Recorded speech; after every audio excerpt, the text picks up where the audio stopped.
এত সুন্দর বৃষ্টির মাঝে ছোট ভাইয়ের আবদার নরম নরম খিচুড়ি খাবে, যার কারণে কিন্তু খিচুড়ি রান্না করার আয়োজন চলতেছে। আর রেসিপিটা কিন্তু আমার ছোট ভাইয়ের, ও যেভাবে বলবে সেভাবেই কিন্তু রান্নাটা করা হবে। আর ওর সাথে কিন্তু ও রান্নাটা করবে।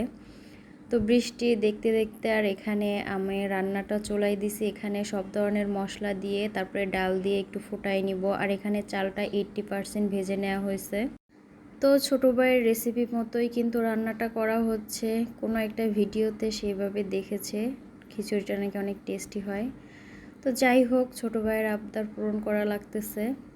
তো এখানে পানিটা যখন বলক চলে আসবে তখন কিন্তু চালটা দিয়ে দিব। চালটা ভেজে নেওয়ার আগে কিন্তু খুব ভালো করে মুছে নেওয়া হয়েছে। আর এরপরে কিন্তু ধোয়া যাবে না চাল ভাজার পর।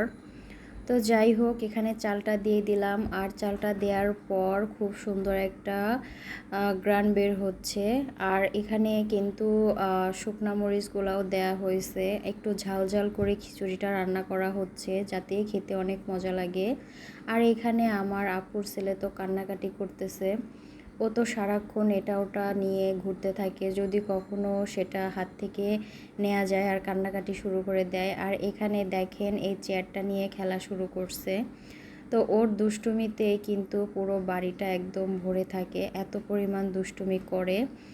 আর এখানে খিচুড়িটা কিন্তু প্রায় হয়ে গেছে। আর আমরা তো নরম খিচুড়ি করতে চাচ্ছিলাম, কিন্তু নরম হচ্ছিল না যেহেতু চালটা ভেজে নেওয়া হয়েছে। তো ছেলে মানুষের বুদ্ধি শুনলে যা হয় আর কি। চালটা যদি এমনিতেই ভেজে না নিয়ে এমনিতে দেওয়া যাইতো তাহলে খিচুড়িটা কিন্তু নরম হতো। ভেজে নেওয়ার কারণে কিন্তু চালটা ঝরঝরা, মানে খিচুড়িটা ঝরঝরা হবে।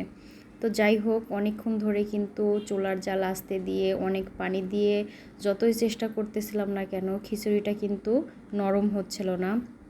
আর এদিকে হঠাৎ করে দেখি পুরো ফ্লোরে পানি চলে আসছে ছোটো ভাইয়ের রুমে। আসলে এত পরিমাণ বৃষ্টি হচ্ছে, তো বৃষ্টির পানিগুলো একদম বেলকনিতে এসে তারপরে কিন্তু রুমের মধ্যে ঢুকে পড়ছে। ও বুঝতে পারে নাই, যখনই বেলকনির দরজাটা খুলে দিছে তখনই কিন্তু পুরো পানি ভিতরে চলে আসছে।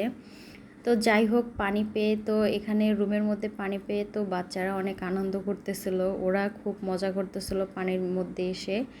তো আর এখানে পানিগুলা বেলকনি দিয়ে বের করে দেওয়া হচ্ছিল। আসলে এত পরিমাণ পানি আসতেছে যে বেলকনির যে পাইপ আছে সেটা দিয়ে কিন্তু পানি এত দ্রুত যাচ্ছে না। আর এই যে ও তো খুব খুশি, ওরা এখানে পানিতে নাচানাচি করতেছে, খুব মজা করতেছিল পানি পেয়ে। তো ছোট মানুষ, আমরাও ছোটোবেলায় এরকম করতাম, পানি পেলে কিন্তু লাফালাফি শুরু করতাম। তো যাই হোক, পানিগুলা কিন্তু বাহিরে বের করে দেওয়া হচ্ছিল আর ওরাও এখানে আনন্দ করতেছে। তো অল্প পরিমাণে পানি আসছিল। আর এদিকে আমাদের খিচুড়িটা রান্না হয়ে গেছে। এই তো খিচুড়িটা আমার ছোটো ভাই কিন্তু প্লেটে নিয়ে নিচ্ছে। তো নরম করতে চাইছিলাম কিন্তু নরম হয় নাই। আর ওর সাথে কিন্তু পাঙ্গাস মাছ আর আলু ভর্তা নিয়েছে। পাঙ্গাস মাছ কিন্তু ওর খুব পছন্দ, যেটা আমি একদমই পছন্দ করি না। তো যাই হোক, ওর কিন্তু পাঙ্গাস মাছটা অনেক পছন্দ, ও পাঙ্গাস মাছ পাইলে কিন্তু অনেক মজা করে খায়। তো এখানে খিচুড়িটা এই যে যতটুকু পারছি নরম করার চেষ্টা করছি। যাই হোক, তো আজকের ভিডিওটি এ পর্যন্তই। ভিডিওটি কেমন লাগলো অবশ্যই কমেন্টস করে জানাবেন। আর যারা আমার পেজটি এখনও ফলো করেননি প্লিজ পেজটি ফলো করে দিবেন এবং লাইক কমেন্ট শেয়ার করে দিবেন। আর যারা ইউটিউব চ্যানেল থেকে দেখছেন অবশ্যই চ্যানেলটি সাবস্ক্রাইব করে দিবেন।